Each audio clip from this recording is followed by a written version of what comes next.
الله د دریاب د غاړې نه ابابیل لوچت کړل. الم تر کیف فعل ربک باصحاب الفیل الم یجعل کیدهم فی تدلیل وارسل علیهم طیرا ابابیل ترمیهم بحجارة من سجیل فجعلهم كعصف مأکول.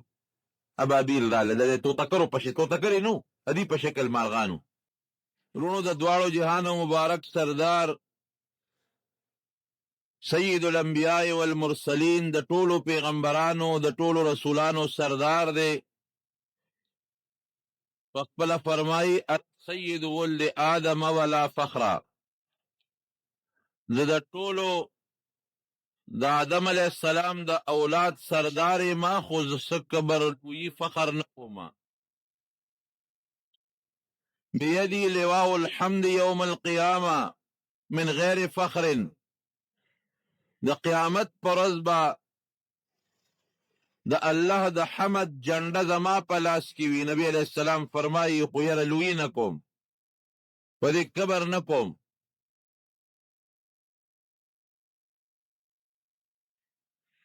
او بلکې یو حدیث پاک کې دا راځي چې آدم علیہ السلام آدم فمن سواه تحت لوائی یوم القیامه، چې آدم علیہ السلام او داغه نه ما سوا چې څومره پیغمبران دي دا ټول به د قیامت پر ورځ زما د جنډې لاندې ولاړي. نو نبی علیہ السلام چونکې د دې ټول امت سردار دی، د دې ټولو انبیاو سردار دی، د پیغمبرانو سلسله رب العالمین په هغې ختمه کړې ده. انا خاتم النبیین لا نبی بعدی، زه د ټولو پیغمبرانو اخیری پیغمبر یم، زمانه پس بل پیغمبر دنیا ته نه راځي. نو رب ذوالجلال نبی علیہ السلام ته یو ډېر لوی شان ورکړی دی. الله دې آیات پاک کې فرمایي هو الذی ارسل رسوله بالهدى ودین الحق، چې ما دا خپل پیغمبر په هدایت باندې او په سچ دین رښتونی حق دنیا ته راولېږه. لیظهره علی الدین کله، الله ذوالجلال به د دغه پیغمبر نه دا کار اخلي چې دا دین حق اسلام به په ټولو دینونو غالب کوي. او دې پسې بیا وروسته هم په دې آیات کې ورپسې الله فرمایي والذین معه اشداء علی الکفار رحماء بینهم تراهم رکعا سجدا یبتغون فضلا من الله ورضوانا سیماهم فی وجوههم من اثر السجود ذلك مثلهم فی التوراة ومثلهم فی الانجیل. د نبی علیہ السلام متعلق فرمایي چې د هغه ملګري د هغې صفت هم ما قرآن کې او په تیر شوو کتابونو کې ذکر کړی دی. او بیا په دغه آیات کې د بعضې صفتونو ذکر هم الله کوي. نو د پیغمبر علیہ السلام الله دومره لوی شان ورکړی دی چې د هغه څه کې د هغې د ملګرو د صحابه او صفتونه هم دا رب العالمین مخکنو قومونو ته په خپلو کتابونو کې ذکر کړي دي. دنیا ته لا نبی علیہ السلام تشریف نه دی راوړی او په دنیا باندې الله دا ښکاره کړه چې نبی آخر الزمان دنیا ته راتلو والا دی. د نبی علیہ السلام مبارک نیکه د نیکه پلار هاشم د هغه نوم و. دی نوجوان و بالکل، ځکه دی د ډېر لږ عمر ډېر لږ وخت کې دی وفات شوی دی. نو عربو کې دا ډېر زیات مهمان نواز و. د نبی علیہ السلام د نیکه پلار ډېر مهمان نواز و. قحط چې کله به راغی نو ده به ډوډۍ راواغېستل او هغه به په کاسو کې ماته کړه او په هغې به ترکاري یا غوړي یا ښوروا واچوله او خلک به یې راوغوښتل او هغه ډوډۍ به خلکو له ورکوله. نو هاشم ورته په دې معنا وی چې ده به خلکو له د ضرورت په وخت کې او د قحط په وخت کې ډوډۍ چوري کوله، ډوډۍ به یې ماتوله. هاشم ماتونکي ته وی، ډوډۍ ماتونکی.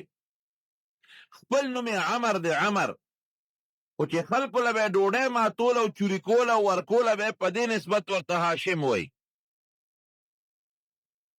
نوجوان دی لیکن الله پکې داسې صلاحیتونه یې ښودي دي چې دنیا ورته حیرانه وه. د عربو ټوله زندگی خو په تجارت وه، ځکه په مکه مکرمه کې نه غله کېدله، نه غنم، نه جوار، نه وربشې، نه کجورې. قرآن کې الله ورته وادن غیر ذي زرع ویلی دی چې دا هغه علاقه ده چې کوم قابل کاش نه ده، فصل پکې نشته. نو دې هاشم یو مشوره وکړله او په هغه مشوره باندې عمل وکړ او د قریشو د عربو دپاره د تجارتي قافلې بندوبست شروع کړ. یو قافله به په اوړي کې تله یخ وطن ته، او بله قافله به په ژمي کې ګرم وطن ته تله،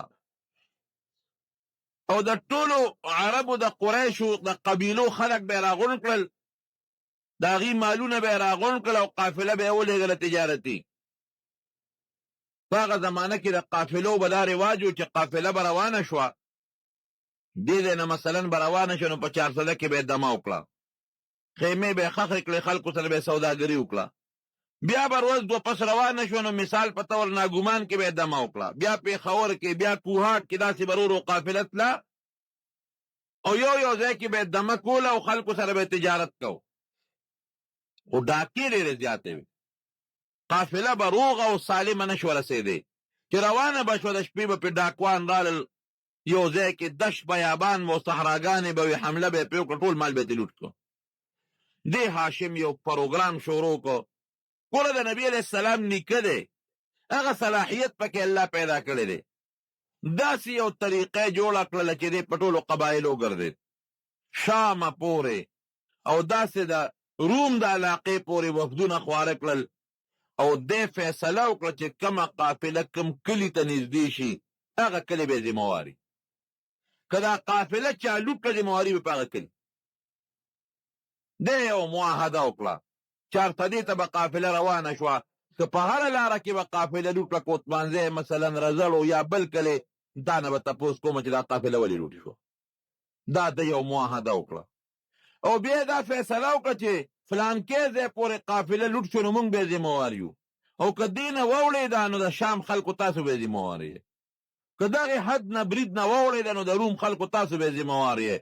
دا سفارتي تعلقات چې ورته موږ وایو، د یو ملک سفیر او د بل ملک سفیر، دا پروګرام یې شروع کړو، حالانکې ډېر لږ عمر دی، د 18 کالو دی، خو پروردګار ورته دا یو صلاحیت ورکړه او په ډېر لږ وخت کې په عربو کې داسې چرچا وشوه چې هر چا به یادونه وی هاشم هاشم هاشم، بس نوم یې مشهور شو، یو لیډر ته جوړ شو، یو رهنما ته جوړ شو، کلي په کلي خبرونه خواره شو. خو پروردګار یې دې تندي کې یو رڼا پیدا کړې وه. هغه رڼا څه وه؟ دې تندي کې رڼا وه، هغه دا وه چې نجومیانو او کاهنانو به ورته وکتل، وی دا هغه شخصیت دی چې د ده په دریم پشت کې، د ده نه پس په دریم پشت کې نبي آخر الزمان پیدا کېدو. دا پراپګنډ ښودی شي. دې سړي کې چې کوم خوبې دي، ده کې چې کوم صفات دي، د د زوی نه به بل پیدا کېږي او د هغه د زوی نه به بیا د آخر زمانې پیغمبر پیدا کېږي. او خشتوالی چې الله دله کوم حسن ورکړی و، کوم انداز، نو د عربو یو خاندان رئیس داسې نو چې ده ته پیشکش نه کړی چې هاشمه واده ته نږدې یو ته مهرباني وکړه زما لور سره نکاح وکړه، زه خپل لور درته په نکاح درکوم، ده به ویې نه صبر کوم. بل چا به ورته پیشکش وکړه، بل به ورته پیشکش کو، او عربو کې داسې سردار نو چې هغه به درته دعوت نه ورکو چېرې ته به خامخا واده کې نوجوانې بالغ شوې او زما لور درته په نکاح درکوم. تر دې حده پورې تاریخ لیکي چې د روم که بادشاه یې د روم په هغه زمانه کې داسې و لکه اوس چې امریکا ده، دوه بادشاه وې، دوه، یو روم او یو فارس، او دواړه به یو بل سره همیشه په ډغره وې. دواړه د هغه زمانې سپر طاقتونه، یو روم او یو فارس و. د روم مشر چې دی نو هغه ته به هرقل وې، هرقل دا د روم بادشاه لوی سلطنت و، لکه دې زمانه کې چې د امریکې بادشاه وي. هغه ته اطلاع رسېدله، هغه په یو تجارتي سفر کې د هاشم سره ملاقات وکړ، نجومیانو کاهنانو ورته وویل چې دا صیبه هغه هلک دی چې د ده په اولاد کې نږدې پشت کې هغه نبي آخرالزمان پیدا کېدو والا دا هغه سړی دی. خو چې دا پته ورته ولګېدله هغه ورته یو پیغام راولېږه، وی ای هاشمه ما اورېدلي دي ډېر هوښیار و بادشاه و د روم، ما اورېدلي دي چې ته ډېر زیات سخي یې، ما اورېدلي دي چې ته په عربو کې د ډېر لوی عزت خاوند دی. زه دا اورمه چې تا د تجارتي قافلو دپاره یو ښه سلسله شروع کړه. ما ته دا معلومات شوي دي چې ستا قوم ستا ډېر لوی عزت کوي، نو ته د یو لوی قوم کشر یې، رکوټ یې، عمر دې کم دی، خو تا له الله عزت درکړی دی. نو زه تا له د روم شهزادګۍ په نکاح درکول غواړم، خپله لور تا ته واده کول غواړم، او په ډېر لوی عزت راشه د ما روم علاقې ته. زه به تا له خپله لور چې د روم شهزادګۍ ده چې په حسن کې د هغې مثال نشته، د دنیا بادشاهان یې خپلو زامنو له غواړي نه ورکوم، تا له یې درکوم. ته مهرباني وکړه راشه، ډېر په عزت به تا ته زه خپله لور واده کړم. ټول روم کې به ستا د مشرۍ چرچه وشي، ځکه چې د روم د بادشاه زوم به شي. بیا به تا له ډېر عزت سره قافله رخصت کړم او زه خپل وطن ته دې ځه. لیکن هاشم وی چې دا یې چرې نه کېږي. د هغه دا مقصد و چې زه دا د پیغمبرۍ د نبي علیه السلام دا نسب لږ ځان ته رانږدې کړم، او زه خپله لور دا ده ته په نکاح کم دله ورکم، او زما په اولاد کې بیا نبی آخر الزمان پیدا شي. دا یو سوچ او فکر و. هاشم وی داسې نه کو. مدینې منورې ته لاړ. د مدینې منورې په سفر باندې د 25 کالو دی، ور عمر یې دومره یې دغې وخت کې لوی تجارتي سفر کې مدینې منورې ته لاړ. هلته کې خلکو سره د مدینې شریفې خلکو سره خپل تعلقات او خپل روابط برابر کړل، تجارتي خبرې ترې وشولې. هلته کې یو جینۍ وه سلما، د هغې نوم سلما بنت عمر. دا د بنو النجار قبیلې، بنو النجار یو مشهوره قبیله ده په مدینه منوره کې، لکه څنګه چې په مکه مکرمه کې د قریشو مضبوطه قبیله ده، هلته بنو النجار مضبوطه قبیله وه. د هغې یو جینۍ وه، او هغه جینۍ سره د هاشم واده وشو. د هغه جینۍ دې خوښ شو او د هغه جینۍ خوښه شوه، او بس هغې پیغام ورولېږه، وی ډېره ښه خبره ده. د هغه جینۍ سره د هاشم واده شو، او د واده نه پس څه موده دی په مدینه منوره کې اوسېده، څه موده یې تېر کړل په هغه قبیله کې، هغه خپله سخرګنۍ کې. او بیا د هغې نه اجازت وغوښته چې اوس به زه روان شمه مکې مکرمې ته، خپل کلي ته ځمه. او چې د هغه کلي نه راووت، بس نږدې کلي کې ناجوړه شو، وفات شو. هاشم وفات شو، 25 سال 25 کال عمر کې وفات شو. لیکن کومه بیبي چې واده ورسره کړی و، هغې بیبي نه د دې پلار د پیدایش نه پس د نبی علیه السلام مبارک نیکه عبدالمطلب پیدا شو. او هغه عبدالمطلب بیا د خپلې مور سره په مدینه منوره کې اوسېده. ګوره مخکې رب العالمین دا اشارې کوي چې ودرېږه چې نیاد د مدینې منورې جوړه کړم، چې نبی علیه السلام بیا وروسته هجرت کوي، هجرت مدینې منورې ته. نو چې کم از کم دا مدینه منوره هغه کلي چې د پیغمبر علیه السلام ماماخیل خو دي که نه، ځکه نبی علیه السلام به وایي چې بنو النجار زما ماماخیل دي، دا زما د ماما کورنۍ ده. او دا م یو عجیبه واقع ده. په دې لاره باندې دلته یهودیان اوسېدل، په دې لاره باندې د یمن یو بادشاه دی تبع، د هغه نوم دی، هغه تېرېده د مدینې منورې په خوا. دې ځای کې دمه وکړه. چې دمه یې وکړله، نو د خپلو مشرانو ورته ووې، علما چې کوم د سره په قافله کې وي، بادشاه سلامت، دا خوره مونږ ته معلومه ده، دا ته بل شان خوره ده. څنګه خوره ده؟ وی هغه نبي آخر الزمان به دې خوره کې هجرت به کوي او دلته به دفن کېږي. مونږ کتابونو نه معلومه کړو، مونږ ته پته لګي چې دا هغه خوره ده. نو د پیغمبر علیه السلام د نبي آخر الزمان خو ډېره لویه چرچه وه، لکه اوس چې د عیسی علیه السلام مونږ یو چرچه روانه ده، او رښتیا خبره ده، قرآن کې ثابته ده، حدیثو کې ثابته ده چې عیسی علیه السلام به د اسمان نه راکوزېږي، بادشاهي به کوي. دقسې د پیغمبر علیه السلام متعلق یو خبره خوره وه چې د آخر زمانې پیغمبر انقریب راتلو والا دی. نو دغې بادشاه دا چل وکړه چې په مدینه منوره کې یو مکان جوړ کړ، ډېر اعلی ښکلی کور یې جوړ کړ، او په هغه کور کې د دې خپلې قافلې یو لوی عالم چې ډېر بزرګ او ډېر نیک و، هغه عالم یې په هغه کور کې ډېره کوي، دا ستا کور دی، دا ته به دې کې اوسېږي، تا زه پرېږدم، مونږ د نزو ته دلته پاتې شه. او هغې عالم نه یو خط ولیکي، وی دا خط به ځان سره کېږدې، او که ته مړ کېدې نو دا به خپل زوی ته وصیت کوي چې دا خط ځان سره سنبال کا، او زوی ته به دې وایي که ته مړ کېدې نو ته به خپل زوی ته دا خط وصیت کوي، او دارنګې به هغه ته وایي چې دا خط وروستو رواني بس. او په خط کې لیکلی سو نبی کریم صلی الله علیه وسلم ته خط لیکلی د پیغمبر علیه السلام نوم د هغه نسب چې تا ته دا خط لیکم زه په دې لاره تېرېدم او ما د خپلو علماو چې دلته به نبي آخرالزمان راځي نو تا ته یو خط لیکم او دا مې تا یو کور جوړ کړو دا ستا کور دی چې کله ته مدینې منورې ته هجرت وکړې نو ته به بل خوا دې کور کې به اوسېږي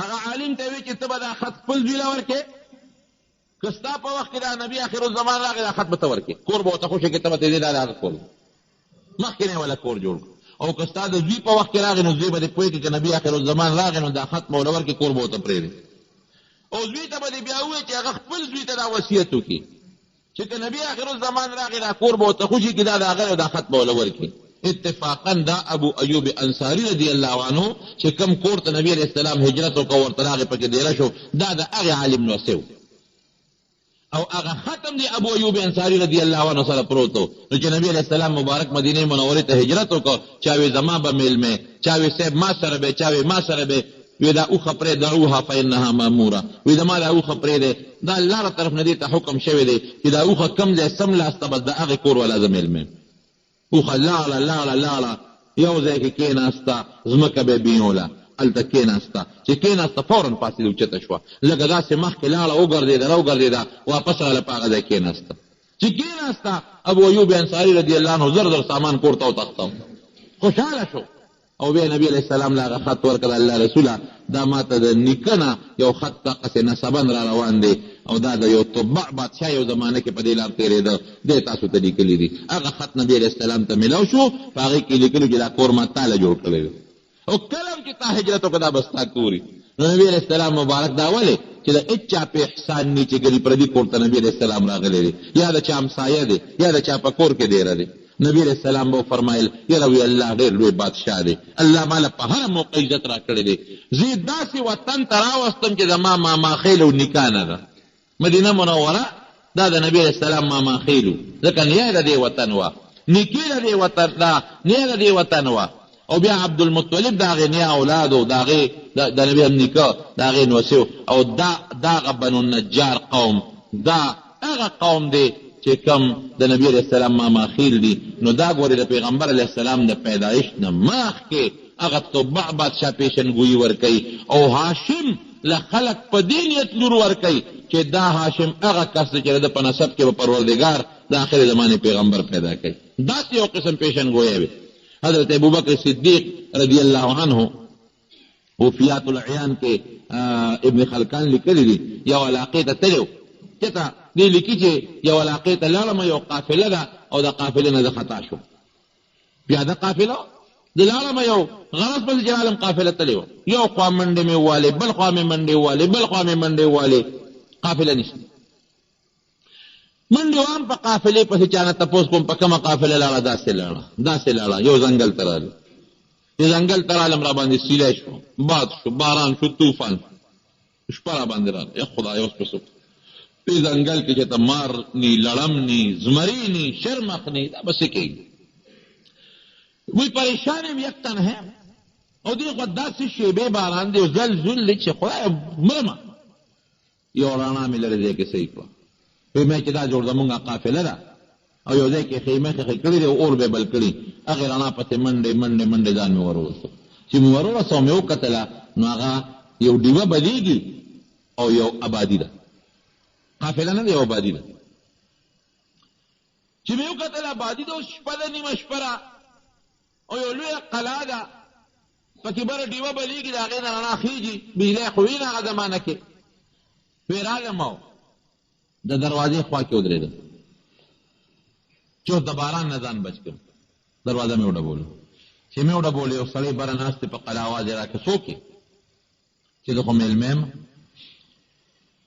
او د قریشو یم او د مکې یم دا چې نوم به واخېسته نو خلکو به یې قدر کوو ځکه مکه خو مخکې نه پکې بیت الله دی نو د ګیر چاپېره علاقې خلک به ټول بیت الله ته راتلل د حج دپاره نو اوس هم که یو سړی راشي او تا ته چې زه د مکې یم نو خلک د مکې د نوم د خاطره د هغه عزت کوي قدر یې کوي هغه زمانه کې هم دغه مکې ته به خلک حج نه راتلل عمرې نه به راتلل نو ډېر احترام به خلکو د مکې والا کو نو دې همغه وایي چې وروره د مکې یم د بیت الله د خویم او میلمیم باران ووالم ګلی ووالم طوفان ووالم مهرباني وکړه شپه د داور راته لرې که قافله رانه بېدرکه شوې زه ترې روک شوي هغه ورته وایي چې نه مونږ خو د شپې ور چاته نه درکوو یاره وایي ته مهرباني وکړه که ستاسو مشر وي نو هغه ته ووایه او زه مرمه د یخنۍ له لاسه هغه لاړ هغه خپل مشر ته وایي چې دغسې یو میلمه دی وایي چې زه د مکې یم او قافلې نه پاتې شوی یم ما ته دا دروازه کوله وکړه الله شابه وایي مسافر دی زر ورته ورکوله او دا مسافر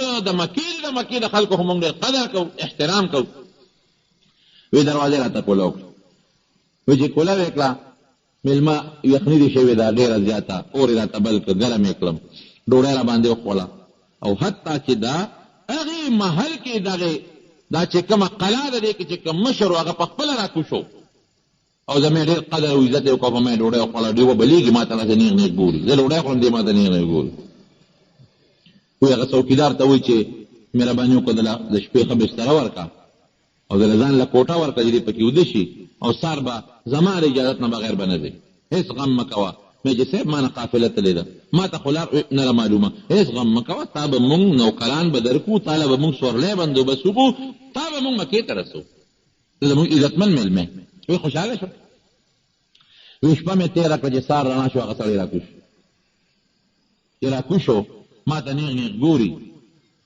او ډېر په شوق راته ګوري او ښه ډوډۍ ناشته یې راله راکړه او ډېر زیات زما عزت یې وکړو زه دې هلک کې ویم چې دا سړی ما پېژني څه زما دونه قدر یې وکړه چې دونه به سړی د پلار او د استاد زمونو کې لکه راځي چې زما څومره عزت کوي زما څومره قدر کوي ته څوک دی وی خیر چې ما ته وي مېلمه دمه شو مې چې راځه مېلمه چې در باندې سیل وکړم مې چې صاحب دا کوم ځای ته زه راغلی یم دا کوم ځای دی وی چې دا خو زمونږ زه عیسایي یم پادري یم او دا زمونږ ګرجه ده زمونږ عبادت خانه ده عموما هغه زمانه کې چې به کوم غټ پادریان و نو هغوی به چې د ځنګلو کې یا د غرونو په سمڅو کې په غارونو کې به ناست و خپل عبادتونه به یې کول دا زمونږ ګرجه ده زه عیسایي پادري یم د عیسایانو مشر او دلته کې زمونږ د ګیر چاپېره علاقې د خلک راځي او دلته کې عبادت کوي او زه پکې دی ځنګل کې وی راځه وی روان شومه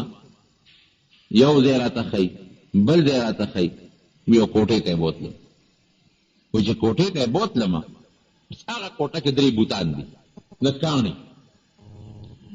وی دې ورته مخامخ ودرولم چې دې ته ګوره وی چې ما هغه بوتانو ته وکتل نو په دې زړه کې وایم چې ابوبکر خوب یې نه او که ویښه ده وی ځکه چې ښي طرف ته کوم بوت و هغه زما و بلکل زما ډیزاین دی او زما نقشه دی او هغوی خاندي اوس او وی چې کوم منځ کې بوت و نو دا زمونږ په کلي کې یو هلک دی چې د هغه نوم محمد دی صلی الله علیه وسلم دا خو د نبي علیه السلام د نبوت دعوه نه ده که ډېره مخکنۍ خبره ده دا د هغه بوت دی د هغه شکل دی بلکل هوبهو د هغه شکل او چې ګس طرف ته کوم بوت ولاړ دی دا د حضرت عمر بوت دی حیران شومه چې یاره دا ښي طرف ته زه یم منځ کې د نبي علیه السلام مبارک نوم واغې چې دا هغه دی او ګس طرف ته زما بل ملګری دی د مکې عمر دا د هغه بوت دی دا څنګه چل شوی دی دا بوتان زمونږ چا جوړ کړي دي او دا بوت خو چې چا جوړی خو مخامخ به ورته سړی ناست وي نو هله به تصویر جوړی که نه چې یو سړی ته مخامخ نه ناسته ته د هغه تصویر خو نه شي جوړول دا خو ډېر ګران کار دی وایي زه ځان ته هم ګورم لاسونو ته هم ګورم او د خپل بوت ته هم ګورم وایي هغه سړی ما ته وایي چې سوچ مه کوه وایي بیا چې زه ویښې مه کو دې مه وایي ویښې وی ما ورته وی چې اخر دا څه که دا څوک دی وی نه او خو دې پېژندل دا څوک دي مې چې د اخري طرف ته خو زما نقشه ده منځ کې چا ده دا زمونږ په کلي کې یو هلک دی او د هغه نوم دی محمد صلی الله علیه وسلم دا د هغه نقشه ده ګس طرف ته چا ده دا زما یو بل ملګری زما د قوم عمر د هغه نوم دا د هغه ده وی ټیک دي څه فرق خو پکې نشته ستاسو را تصویرونه چې مونږ په دا کاڼو جوړ کړي دي فرق خو پکې نشته ما چې بلکل پکې فرق نشته خو زه حیران پدې چې دا هم جوړ کړي څنګه دي مونږ ته څوک ناستو زمونږ نقشه جوړه کړې ده هغه زمانه کې یو کیمرې هم نه وې که نه چې په کیمره فوټو واله او د انسان بوت چې جوړی که نه دا ګوره ډېر ګران کار په کاڼي کې دا هر انسان دغه پوزر او دوه سپېمې دي دغه دوې سترګې دي او دغه خولې ده دا خو د ټولو خلکو دي خو د چا سترګې لږې غټې د چا وړې دي په دې فرق راځي د چا پوزه لږه غټه ده د چا وړه ده په دې فرق راځي د چا رنګ لږ تور دی سور دی سپین دی نو په دې فرق راځي د چا مخ لږ غونډې دی چا اوږد دی په دې فرق راځي نور خو همدغه یو دوه سترګې دي او دوه سپېمې دي او دغه یو خوله ده او دوه غوږونه دي او دغه مخ دی بل څه فرق خو پکې نشته نو چې کله چا بوت جوړه لږه غوندې پوزه لري ولا غټه جوړه کړه یا د هغه پوزه غټې تاوله لږه وړه جوړه کړه دا بیا هغه شکل وي نه د هغه سترګې یو شانتې دي تاوله لږې غوندې بل شان جوړې کړې لږې اوږدې دې کړې لږې دې غټې کړې لږې دې جاورې کړې شکل بدل شو د هغه خوله ده که لږه دې ولا برسېره جوړه کړه یا دې پکې پټه کړه یا دې اوږده کړه یا دې کولاو کړه بس شکل دې بدل نو بوت چې را چا جوړی دا به په پیمانه یو شان کرخه راکاږي چې د هغه په شان پوزه سترګې غوږونه رنګ چې معمولي فرق پکې نه زه حیران شوم چې دې نه خو دا معلومېږي چې دا بوتان هر چا زمونږ د دریو کسو جوړ کړي دي دا مونږ ته مخامخ ناست وو او مونږ یې باقاعده کچ کړی یو او مونږ خو نه څوک لیدي دي نه زمونږ چا اندازه اخیسته وی ما ته وایي چې راځه وی کېنولو وی ما ته وایي چې دا خو تا وپېژندل چې ستاسو بوتان دي ما وایي چې وی ښه دا میانس کې چې کوم هلک دی دا پیدا شوی دی ما چې او بلکل زمونږ ملګری دی وی دا به نبي آخر الزمان د آخرې زمانې پیغمبر دی ته به یې لومبی ملګری او د اګس طرف ته چې کوم ملګری دی عمر دا به دویم ملګری دا درې کسان یا لکه دا مناقشه د کوم ځای نه پیدا کړې ده او لیکلې مو ده وی دا زمونږ په کتابونو کې دي مونږ د خپلو کتابونو کې چې د نبي آخر الزمان کوم صفت دی د هغه د لومبي ملګري کوم صفت دی او د هغه د دویم ملګري کوم صفت دی هغې نه مونږ دا نقشې جوړې کړي دې نه تاسو اندازه ولګوئ چې د نبي علیه السلام او د هغه د ملګرو به څومره مضبوط صفت په دغه کتابونو کې و وایه که نه وبکوه نو دا دې ته وایي او بل دا نقشهنګار د کمال سړی چې انسان د لیدې نه یې د هغه د صفت نه یې د هغه ډانچه جوړه کړې ده وی د ما لکه خو شک راغی سوچ مې راغی یمن ته څه زمانه پس لاړم یمن ته چې لاړم یو تجارتي قافله کې نو هلته په یمن کې یو سړی راغی وی ما ته وی چې ته ودرېږه ستا څه نوم دی وی ما ورته چې زما فلانکي نوم دی د پلار دې څه نوم دی فلانکي د کوم کلي مې چې زه خو د مکې مکرمې اوسېدونکی یم د کوم قوم سره تعلق لري فلانکي قوم مې دی کومه محله کې اوسېږي فلانکي محله کې اوسېږي یاره وی ته یو مهرباني وکړه دا روم دې لږ ښکاره کړه زما پکې یو غرض دی مې چې ته زما په روم څه کې دا قصائص کبرا کې دغه لیکلې ده سیوطي رحمه الله دا روم باندې څه کې وی زما پکې غرض دی مې چې زه خپل رونونه چاته نه ښیم وی ملګرو ما ته وی چې خیر دی بوډا سپینګري دی وښایه که نه څه کېږي وی چې رون مې ورته اوچت کړ نو په هغې یو داغ و وی ما ته وی چې ته به د آخرې زمانې د پیغمبر لومبی ملګری د هغه لومبی خلیفه به لکه تا څنګه معلومه کړه وی چې د آخرې زمانې د پیغمبر پوره نقشه او د هغه د ملګرو پوره نسب او نقشه مونږ سره زمونږ په کتابونو کې موجود زمانه تېرېده خبرې تېرې شوې ډېر کلونه پکې واوړېدل هغه دور دی چې نبي کریم صلی الله علیه وسلم د نبوت دعوه وکړه نو په ټولو ملګرو کې لومبی ملګری په بالغانو کې چې هغه ایمان راوړی دی هغه حضرت ابوبکر صدیق رضی الله عنه نبی علیه السلام سره ملګری وکړو دوستانه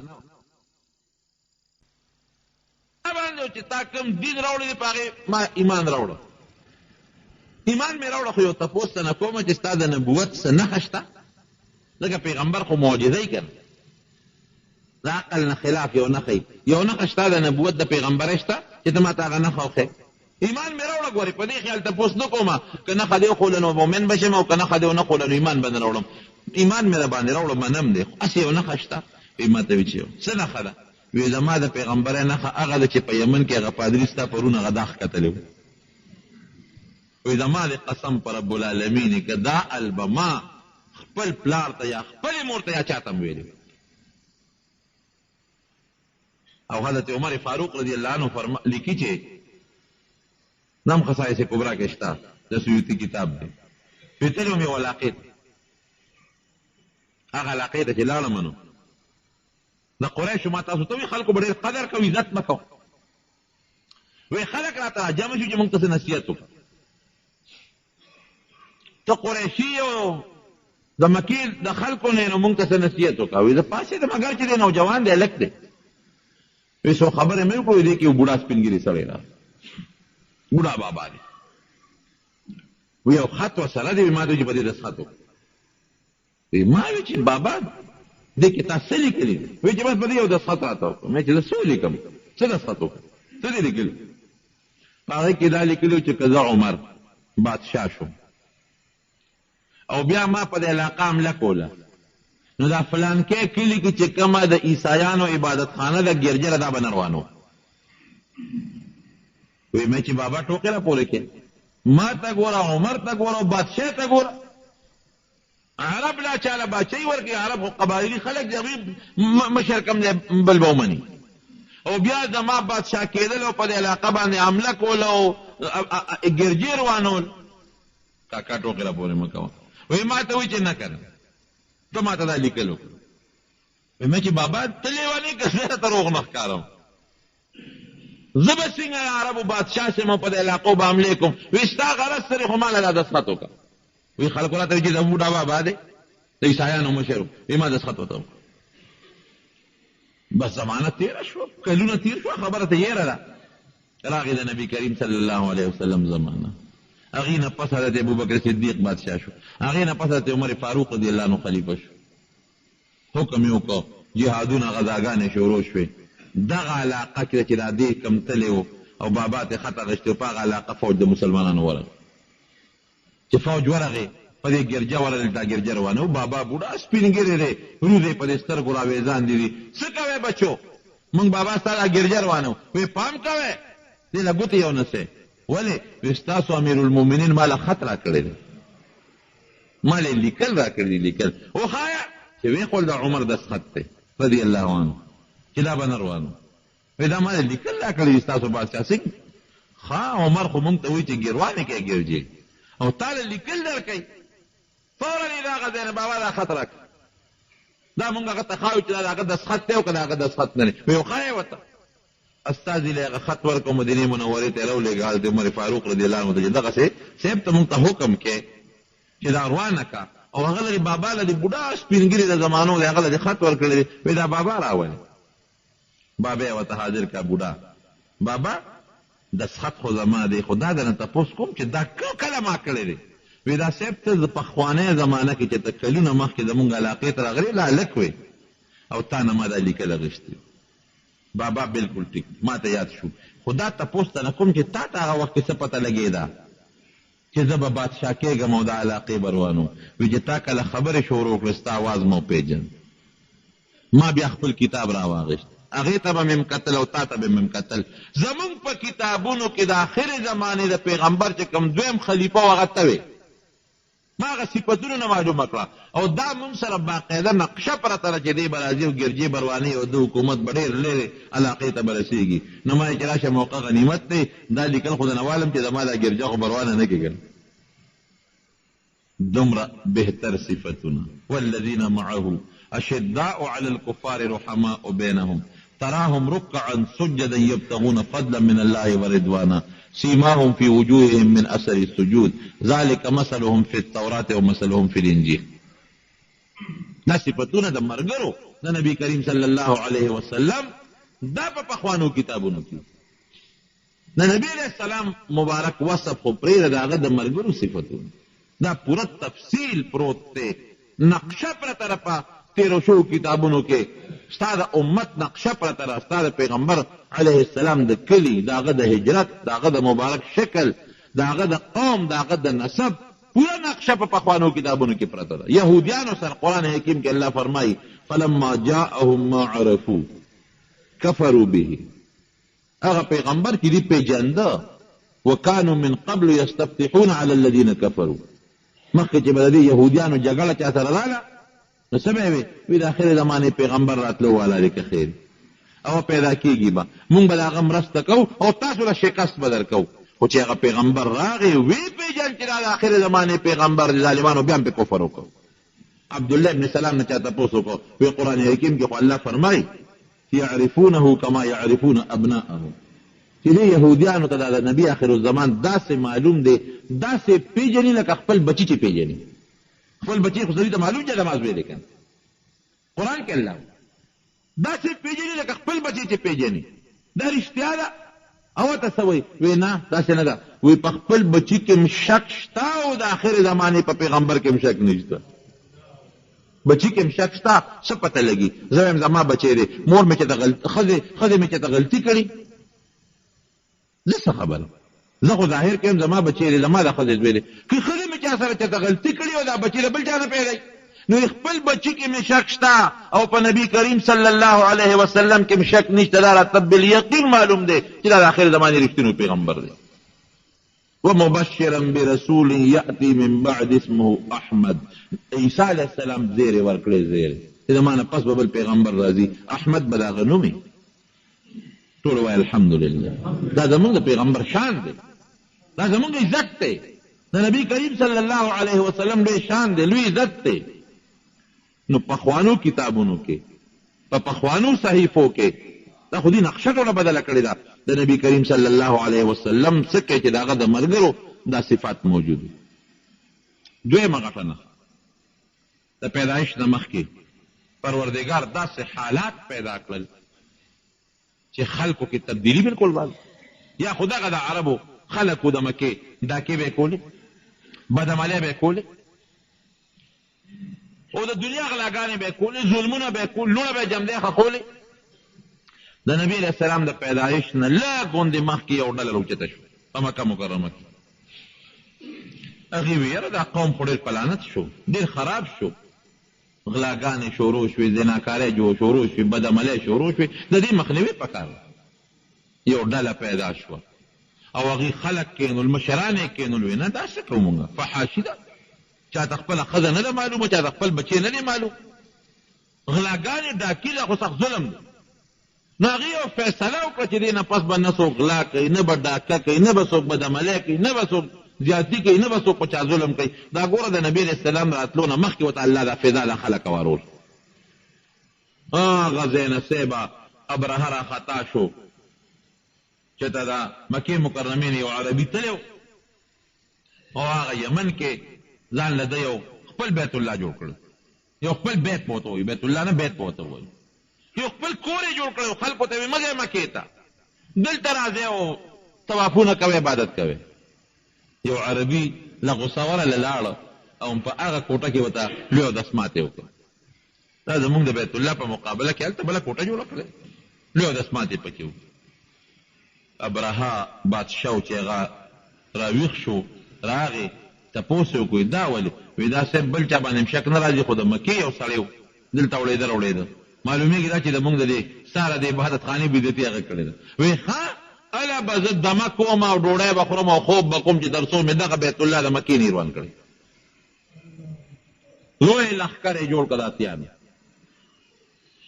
د اتي غټ اتي ته مشر و، مخکې و اتیان او صیبه لوی لښکر او وی زو او دا د بیت الله کې د عرب دوی زمونږ د عبادت خانې بېعزتي وکړه، مونږ زوره دوی د عبادت خانې بېعزتي کړو، دا ولې لوټې لوټې کوم. مکې ته اطلاع راورسېدله چې صیبه د ابرهه لوی لښکر را روان دی او بلا لښکر دی، ورسره جنګي سازو سامان دی، ورسره اتیان دی، په لوی دومدام کې را روان دی. د مکې خلکو کې طاقت نو چې دې مقابله وکړي، دومره طاقت په چا کې نو. خلکو یې څوک و؟ وایي دا چې کلې خوشي کړو او تښتو، غرونو ته به وخېږو، به دې به راشي بیت الله بروان کې دی، به دې مونږ بیا جوړ کړو، بل علاج یې نشته. د ابرهه چې راغی نو دی د مکې مکرمې لږ غوندې بار دیره شو، دمه کوي او راځي اوس په دې زور کې او په جوش کې په بیت الله حمله کوي او دې نیت کوي چې بیت الله به لوټې لوټې کوم. چل خیم دی عربو ته چې دی څنګه راځي او زما عبادت خانه روانې. چې څومره د عربو د خلکو اوښان او څاروي هغه ټول ونیول، د اوښان چې په غرونو کې دا کمې رمې مخې ته درځي دا ټولې راولې. د نبي علیه السلام چې کوم نیکه دی عبدالمطلب ده ته چا وایي چې ستا اوښان یې ونیول، وایي ښه ویو ورغې ابرهه له وایي څه کوې مړه به دې کې وایي نه خپل اوښان ترې غواړم. تاریخ لیکي چې د نبي علیه السلام مبارک نیکه عبدالمطلب د ابرهه ته ور مخامخ شو، وی دا څوک دی؟ وی دا جي د قریشو کې یو سردار دی په سردارانو. اوس ګوره څنګه چې د هاشم د تندي نه هغه رڼا تله او خشته انسان و، دارنګې عبدالمطلب هم ډېر خشته انسان و چې چې چاته به ور مخامخ شو نو بې اختیاره به هر چا قدر او عزت پکو. ابرهه په خپل تخت شاهي باندې ناست دی، خو چې عبدالمطلب ور مخامخ شو ابرهه ورته صاحب تخت باندې پاسېد راکوشو ورته ورته غاړه وه. وایي دا څوک دی؟ وایي دا چې د دې علاقې په سردارانو کې یو سردار دی.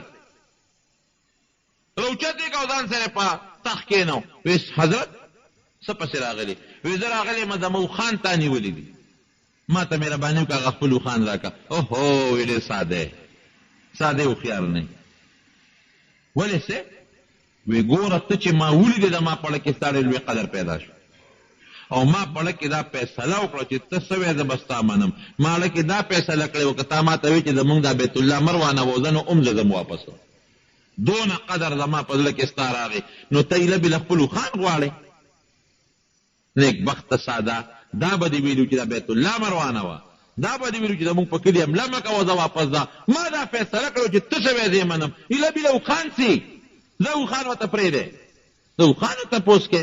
وی نه که نه زه قمقل نیم. وی د اوښانو مالک زه یم او د دغه بیت الله مالک څوک دی؟ الله دی. زه به د خپل شي تپوس کوم، الله به د خپل شي تپوس کوي. زما د الله د کور سره څه دي؟ الله د دریاب خپل کور یې پرېږدي. ابابیل زه د اوښانو مالک الم تر کیف فعل ربک او د باصحاب دې کور الفیل. مالک بل ذات دی، هغه پېښه او تپوس یې پېښه. الم ما نه راکړه اوښان یې ولا ورکړل عبدالمطلب قوم ته ویې ځای وطن خالي کړي. ترميهم بحجارة قوة الله من وطن. سجيل فجعلهم كعصف ګوره د نبي علیه السلام برکت د علماو لیکلي دي چې د نبي علیه السلام د پیدایښت نه مخکې د هغه برکت. سټونه یې نو سټونه لنډي لنډي سټونه دا سینه او دا سره جنګېدلي وو. رالل صاحبه او هر یو توتکري سره درې کاڼي دي، یو په مخوکه کې، یو په یو پنجه کې، بله په بله پنجه کې. او چې څنګه را مخامخ شو او د هغه ځای نه به یې کاڼی را خطا کړ نو دا سر به پرې ولګېده د پوجي او د دې وجود نه به یې ووته او د هغه تینه به یې لاندې ووته. دې ته میزایل وایي. دا د الله میزایل دی، د الله توپه ده، د الله ګولی ده. ټول لښکر تس نس شو، په هغه ځای تس نس شو. اتي وتښتېد، ابرهه وتښتېد، بل ځای الله مردار کړ، بیت الله الله محفوظ وساته. دا د چا د برکت نه؟ دا ګوره علما لیکي د نبی کریم صلی الله علیه وسلم د برکت نه. ولې قرآن کې الله وایي لم تر کیف فعل ربک باصحاب الفیل. اتیانو لښکر سره مې څه وکړل؟ ته ته پته نه لګي؟ همې تباه نه همې برباد نه کړ؟ نو دقه رنګې دا قوم د مکې خلک ستا خلاف کوي، ستا د پیدایش نه مخکې ستا د کور دشمن ما تباه کړی دی، د الله د کور دشمن. نو اوس به هم د الله د کور دشمنان تباه کړم او برباد دی کړم. دا مخکې نه الله رب العالمین داسې طریقې پیدا کړې وي. پیدایش نه مخکې بیا عجیبه نښې، اسمان کې دا ستوري به چودل، پړق به شو، داسې یو لوی پړق به لاړ. هغه ځای نه به یو شغله را خطا شوه، دې خوا به لاړ. ټوله شپه په د اسمان کې پړقار به چې څومره نجومیانو، څومره کاهنانو او څومره په دغه وطن کې د پخوانو کتابونو پوه خلکو پوه هغې دا پیشنګویه ورکړې چې دا هغه وخت دی چې د آخر زمانې پیغمبر خامخا راتلو ونه پاتې کېدو والا نه. عبدالمطلب خوب ویني، خوب راغی یو سړي ته، یو کاهن ته، ما بېګا خوب لیدل. وایي زه ملاست یم ودیم او زما د دې ملا نه یو اونه پیدا شوه، اونه. هغه اونه داسې اسمان ته اوچته شو، څانګې یې خورې شو. فورا اونه اوچته شو، څانګې یې خورې شو، خشته ښکلې شنه، او په هغه څانګو کې بیا فورا میوه پیدا شو. او زه لوړې پروت یم، زبره د شا نه ووتله. وایي چې ما وکته چې دا اونه خو ما نه ووتله او څانګې دي پکې او ښکلې میوه ده. ما ور ټوپ کړې داسې چې دا میوه ته وشو کوم، خو زه ورته ورونه رسېدی شو. میوه مې ترې ونه شو کوله، واپس به را پرېوتم، بیا به مې ټوپ کړ چې میوه ترې را شو کوم، میوه مې را ونه شو کوله. دې کې را ویښ شو. هغه زمانه کې چې کم کاهن و هغه له ورغې داسې خوب مې ولیدي. وی خوب دې رښتونه دی، وایي ستا د شا نه به د آخرې زمانې پیغمبر پیدا کېږي. خو یاره یو شی دی، د هغه میوې ته به ته نه رسې، د هغه د نبوت نه مخکې به ته مرې. ته به یې میوه ونه شو کولی چې ونه به د هغه میوه وخورې. واقعي همدغسې شوه. نبی کریم صلی الله علیه وسلم تربیت عبدالمطلب کړی او د هغه د وفات نه پس بیا ابوطالب یې تربیت کړی دی. لیکن عبدالمطلب هغه زمانه کې وفات شو چې په کومه زمانه کې لا نبي علیه السلام د نبوت دعوه نه وکړه.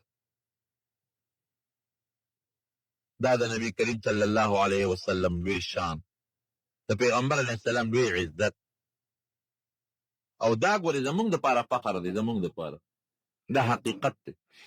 خپله فرمایي نبی علیه السلام چې وی ما ته د الله د حشر د میدان راښکاره که بخاري شریف کې حدیث وی ومې کتل یو پیغمبر دی او هغه سره یو امتي روان دی، یو پیغمبر دی هغه سره دوه امتیان روان دي. وی داسې یو لویه ډله وه. وی ما ډکې سوچ وکړو چې دا جوړ زما امت دی او زما ډله ډېره لویه وه. وی د جبریل علیه السلام نه مې تپوس وکړو چې دا څوک دی؟ وی دا موسی علیه السلام په خپل امت کې روان دی. وی دې کې یو بله لویه ډله وه چې د اسمان دا غاړې د هغې نه ډکې وي. وی ما تپوس وکړو چې دا د چا ډله ده؟ وی دا ستا امت دی، دا ستا امت دی، دا ستا ډله ده.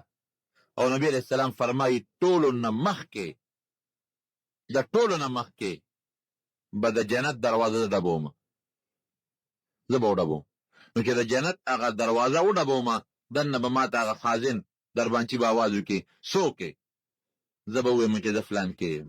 وی ښه بېکه ومرتو ستا متعلق ما ته حکم شوی دی چې دې راشي نو دروازه به کولاوی، دنه مخکې به د جنت دروازه چا ته هم نه کولاوی چې ما ته دروازه کولو شي. ګوره نبی علیہ السلام فرمایي نحن الاخرون الاولون یوم القیامه، اخر کې راغلی یو، خو د قیامت په ورځ جنت ته به د ټولو نه مخکې نبی علیہ السلام او د هغه امت ځي. ګورې ابراهیم علیہ السلام او د هغه امت، نوح علیہ السلام او آدم علیہ السلام او د هغه امت به هله داخلېږي چې نبی علیہ السلام سره د خپلو جنتیانو امت ملګرو رب العالمین جنت ته داخل کړي. ټول وایي الحمدلله. خو خدای پاک دې مو دغه ډله کې شمار کړي. ګوره لوی عزت دی زمونږ دپاره، لوی عصمت دی. یو نیکي چې به چا وکړه نو یو په یو به وه. ستا د نبي علیه السلام د برکت نه چې یو نیکي وکړې نو یو په لسې دله الله حسابوي، بلکې یو په 200 دله الله حسابوي چې څونه د اخلاص زیات دی، بلکې د هغې نه زیات هم دله الله درکوي. دا د نبي علیه السلام برکت دی. که ګناه چې به چا وکړه بني اسرائیلو کې په دغه دروازه د پاسه به چې سار راغی لیکلي به د شپې دا ګناه کړی، په دغه دروازه به یې لیکلي زمونږ ګناه کوو کو پټه د چا ته پته نه دی. دا د الله پرده ده په مونږ باندې، بلکل پټه ګناه. او چې توبه وایستله پروردګار به یې ته معاف هم. دا ټول برکات دي د نبي کریم صلی الله علیه وسلم. نو دا عظیم پیغمبر، عظیم شخصیت الله پیدا کړ. مونږ د هغه امتیان الله پیدا کړو. او دا حقیقت دی چې مونږ الله ته دا درخواست نو کړی چې الله مونږ د آخرې زمانې د پیغمبر امتیان جوړ کړه. دا د رب العالمین خپل فضل او کرم دی، الحمدلله. دا د هغې فضل. خو به مونږ څه کوو؟ مونږ به په تشو قصو صبر نه کوو. مونږ به دا وایو چې دغه عظیم پیغمبر مونږ له الله راکړو. د دغې عظیم پیغمبر د برکت نه الله مونږ ته هدایت نصیب کړو. دومره هدایت چې په مخ د ځمکه چاته نه نصیب شوی. خو ګوره حجت هم په مونږ ډېر اوچت دی. ګورئ زمونږ خلاف څه مطلب؟ د قیامت په ورځ به چې څنګه مونږ له فایده ډېره زیاته ده، هغه مرض زمونږ به نه به تپوس هم مضبوط کېږي.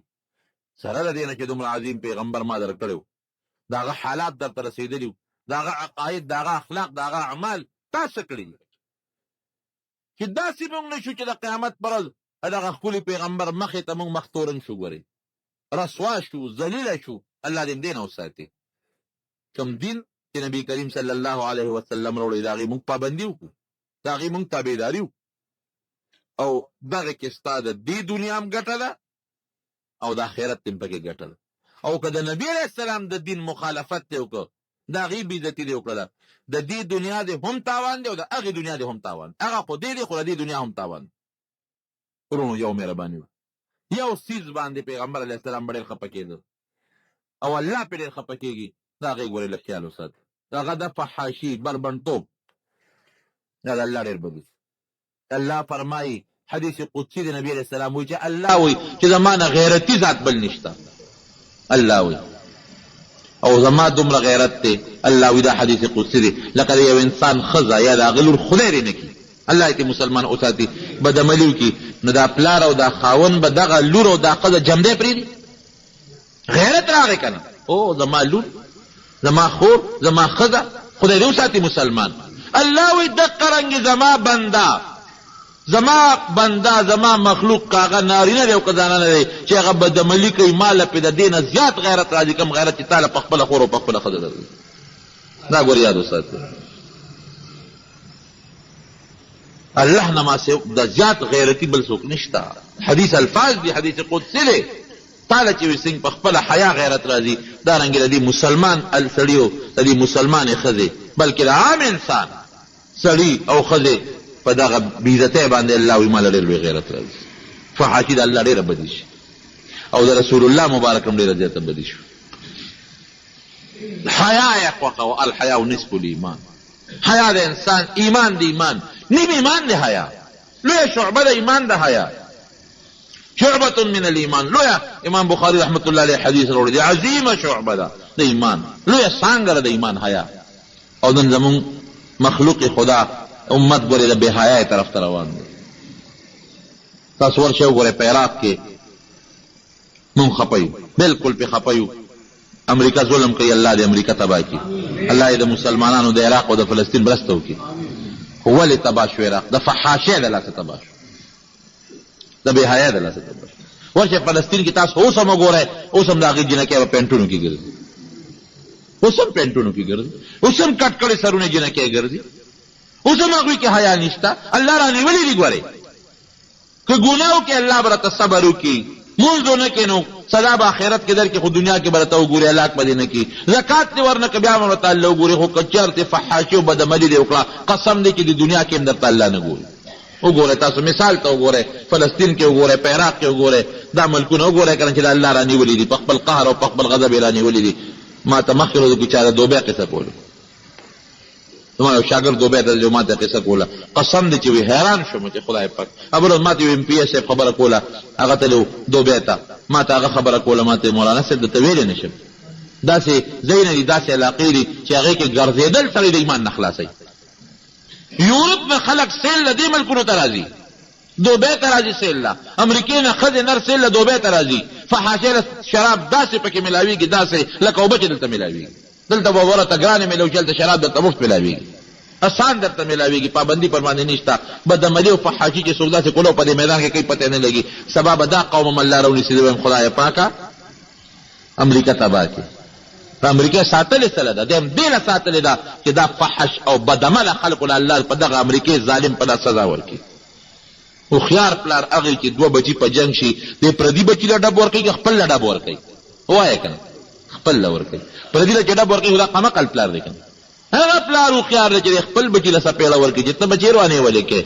نو دا مسلمان د الله نږدې دی، دی خپل دی، هغه پردی دی، هغه له خو آخرت د لمبرو لرګی دی، آخرت کې به ورسره ګوري. خو دا مسلمان چې بدعملي کوي، فحاشي کوي که نه، الله په دا دنیا کې رانیسي او ذلیله کوي، شرموي یې. نو خدای زمونږ دا وطن د بې حیایۍ نه ګورې وساتي. زه یارېږم ډېر، یو سیلاب د بې حیایۍ را روان، یو سیلاب، او ته پته نه لګي.